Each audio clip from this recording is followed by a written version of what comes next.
Bonjour, alors continuons notre étude cinématique, mouvement cinématique du point, et voyons maintenant une dernière caractéristique de l'étude des mouvements qui est l'étude de l'accélération d'un point. Alors l'accélération, elle est définie comme étant une variation de vitesse au cours du temps. Autrement dit, si un objet se déplace et que sa vitesse varie, donc on parle bien de variation de vitesse, on va pouvoir calculer son accélération.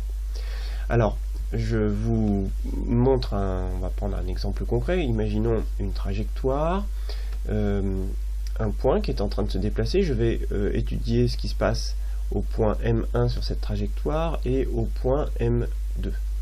Alors si je représente le vecteur vitesse au point M1, imaginons que le vecteur vitesse soit dans ce sens-là. Alors évidemment, l'objet est en train de se déplacer de gauche à droite, le vecteur vitesse étant toujours tangent à la trajectoire, je peux représenter le vecteur vitesse comme ceci. Et puis en M2, un autre vecteur vitesse qui est égal à V2. Alors l'accélération, comment va être définie l'accélération? D'abord, on va définir l'accélération par un vecteur, le vecteur A pour accélération, la définition du vecteur de l'accélération entre deux points. Donc ici, si j'étudie l'accélération entre le point M1 et le point M2, eh bien par définition, ce sera le vecteur V2 moins le vecteur V1 divisé par la date T2 moins la date T1. Alors en physique, on peut écrire ça de cette façon-là, c'est une variation du vecteur vitesse divisé par une durée que je peux noter delta t. Alors si je voulais représenter ce vecteur accélération entre les deux points M1 et M2, eh bien il faudrait que je fasse le vecteur V2 moins le vecteur V1. Alors le vecteur V2, il est bien ici. Si je lui ajoute moins le vecteur V1 étant orienté comme ceci, si je fais moins le vecteur V1, je vais arriver à peu près ici. Donc ici, ce que j'ai représenté en jaune, c'est moins le vecteur V1. Où est le vecteur accélération? Point de départ, point d'arrivée. Dans ce cas-là, voilà comment je peux représenter le vecteur accélération. Ce vecteur accélération que je viens de représenter, vous voyez qu'il n'est plus du tout tangent à la trajectoire.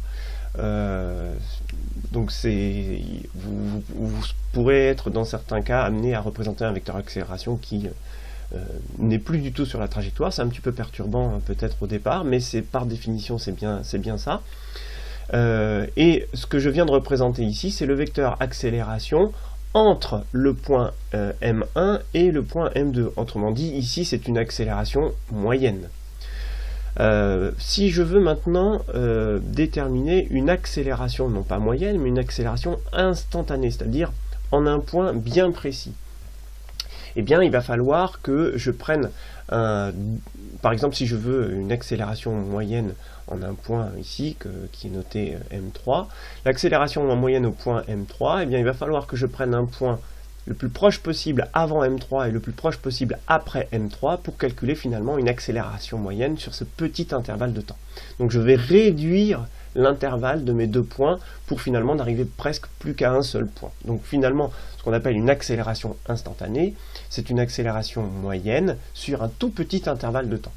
Alors en physique, quand on note un tout petit intervalle de temps ou une toute petite variation, on note plus des grands deltas comme je l'ai fait ici, mais on va noter des petits d.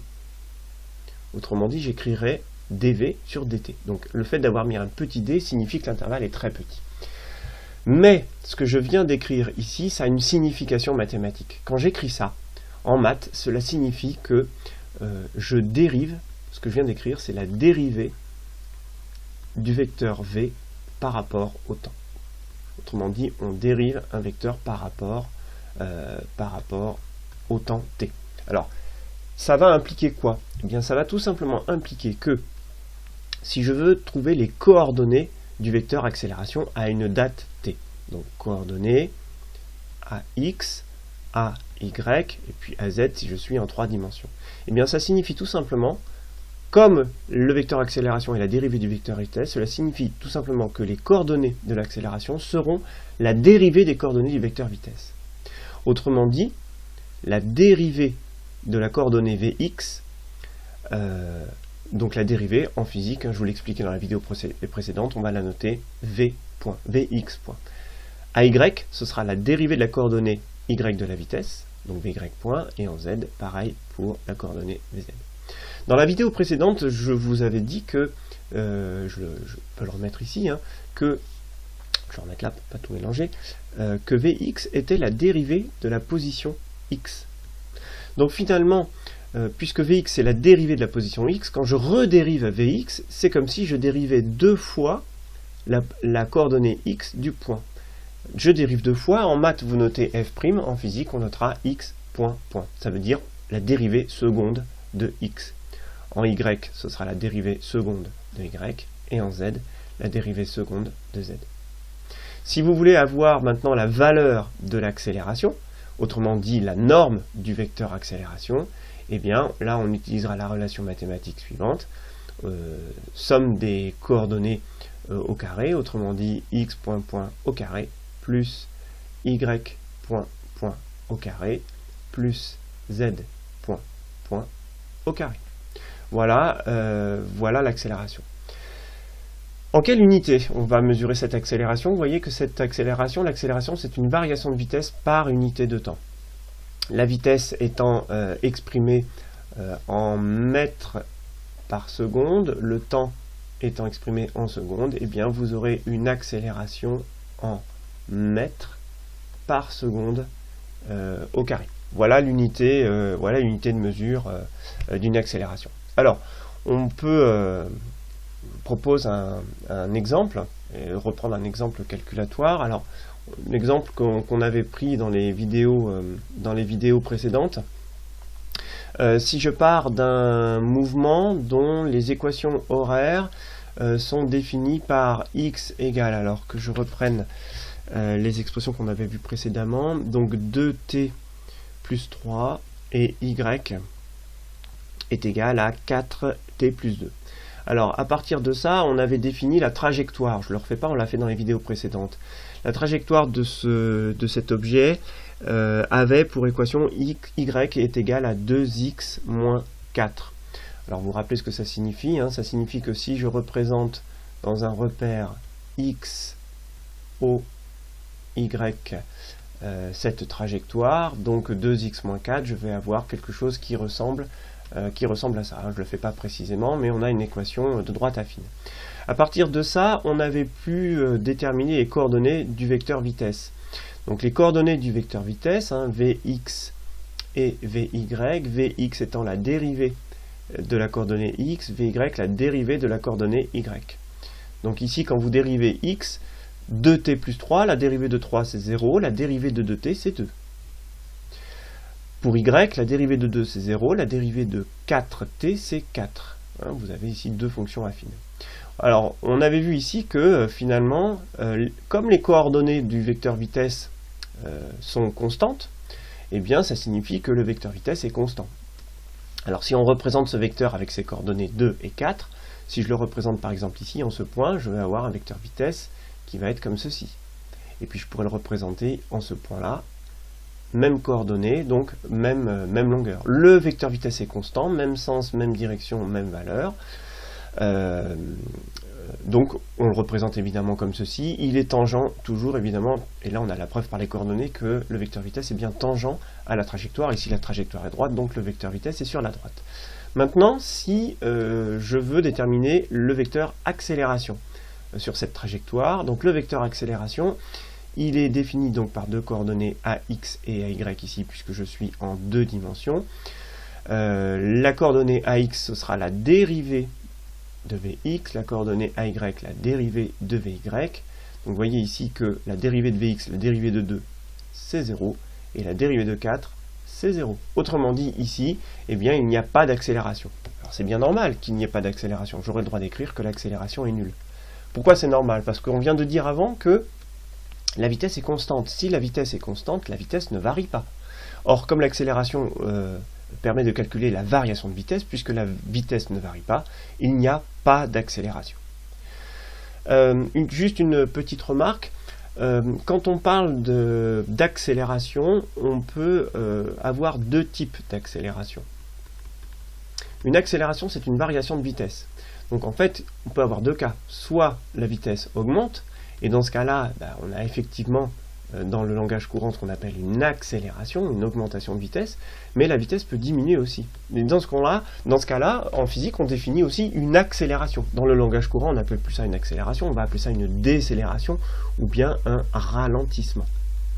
Voilà. Donc, quand en physique on parle de mouvement accéléré, un mouvement accéléré, ça peut être un mouvement dont la vitesse augmente ou un mouvement dont la vitesse diminue.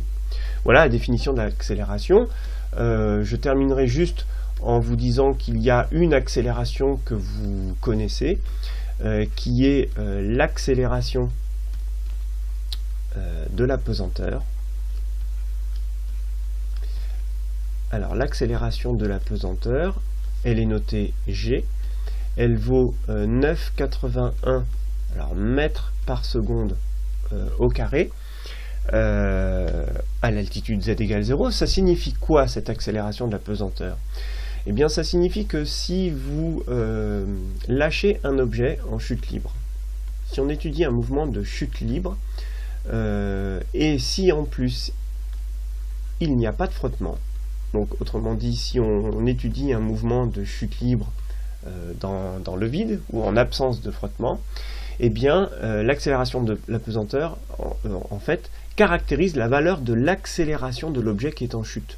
Donc au cours d'un mouvement de chute libre sans frottement, un objet va avoir, à la surface de la Terre évidemment, va avoir une accélération qui est égale à 9,81 mètres par seconde carrée. Alors, pour vous donner un exemple calculatoire, alors, je vais arrondir cette valeur exprès, je vais l'arrondir à 10 pour simplifier les calculs. 10 mètres par seconde au carré. Ça signifie quoi? Ça signifie que la vitesse augmente, de 10 mètres par seconde à chaque seconde. Voilà ce que ça signifie l'accélération. 10 mètres par seconde à chaque seconde. Donc ça veut dire que si à partir de l'instant t égale 0, on prend une vitesse nulle, eh bien au bout d'une seconde, la vitesse est de 10 mètres par seconde. Au bout de 2 secondes, la vitesse sera de 20 mètres par seconde. Au bout de 3 secondes, la vitesse sera de 30 mètres par seconde, etc., etc., etc. Voilà ce que signifie une accélération de, en gros, 10 mètres par seconde au carré. Si vous mettez des kilomètres par heure, ça signifie qu'au bout d'une seconde, la vitesse, l'objet aura atteint un petit peu moins de 40 km/h, au bout de 2 secondes, il aura atteint un peu moins de 80 km/h, au bout de 3 secondes, un peu moins de 120 km/h, etc., etc., etc. Donc vous voyez que là, l'augmentation de vitesse est très conséquente si un objet chute avec une accélération de 9,81 mètres par seconde carré. Voilà pour cette partie sur l'accélération.